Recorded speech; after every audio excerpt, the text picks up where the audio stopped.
A lot of insurance agency owners ask about earnouts. They've heard about them, they might know a little bit, but they want to know more. It's a valuable term for some, and for others it doesn't matter at all. So I'll touch on that briefly. An earnout is typically a provision found in an asset purchase agreement that allows a buyer to incentivize and reward a seller for future growth post-acquisition.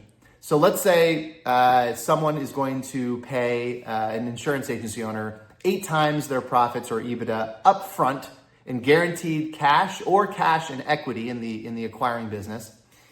The earnout would be an additional provision in the contract that says after we've transacted, there's a specific period of time in which if you continue to grow the business, we're going to pay you an additional windfall.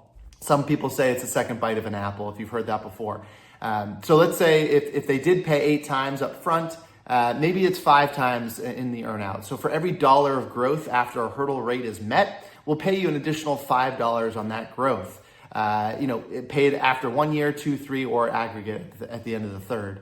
It is not an attractive or valuable provision for someone who wants to walk away. An agency owner who just wants to retire or move on to new challenges, interested in other pursuits, an earnout doesn't matter.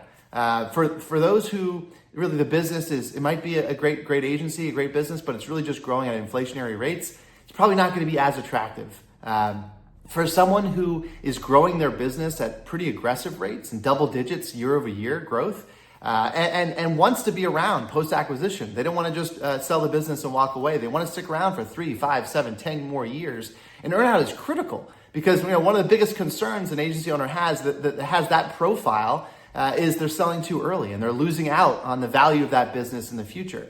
So an earnout allows you to capitalize on the asset up front in guaranteed cash and equity. It's significant. And then benefit from continued growth, that additional carrot, that additional goal with a reward. And for me personally, it was a really, really important contract term, for me to be able to move forward because our agency was growing at a pretty good clip. And I was concerned about losing out on that future growth. And earnout allowed me to sort of capitalize on the business up front as well in the future.